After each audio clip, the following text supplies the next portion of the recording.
And if you get value from this video, hit the like button and subscribe to support this channel.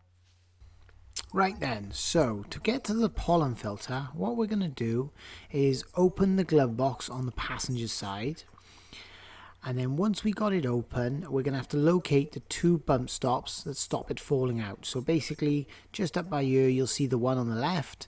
And if you stick your finger in and push him to the side, you'll see it'll come past. Now, I didn't actually have to push the other side, but on most, you'll have to push both in at the same time. So the right and the left. But mine was a bit simpler than that.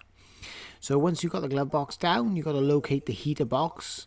Now you'll see this little flap and it hooks in on the left hand side, and then on the right hand side there's a little tab which you push in and then give it a good firm pull and it'll come out. So just push it across and then pull and it just pops open, and then hinge it and then pull the panel away and it'll show you with the pollen filter. You can see here the little tab you've got to push in to get the door off. Now, once you get the pollen filter, give it a good pull. Now, it might rip a little bit, but you won't hurt it because obviously you'll be replacing it. So, pull it out. As you can see, mine's not too bad, but if these block up bad, it can cause you all sorts of trouble. So, it's good to change them quite often.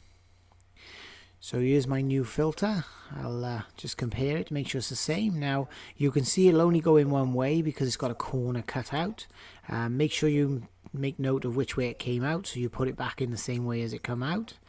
Once you get him in the box, just give him a push. Now you'll find if you push him in the middle, he'll just crumble, so just kind of push him a little bit on each side till he goes all the way in, and then once it's flat to where the door, that's about it, and then you can put the panel back on, covering the filter.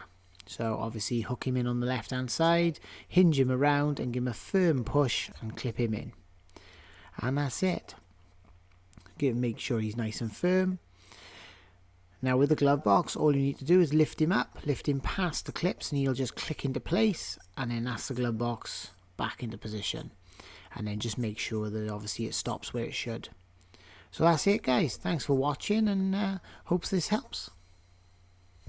And if you get value from this video, hit the like button and subscribe to support this channel.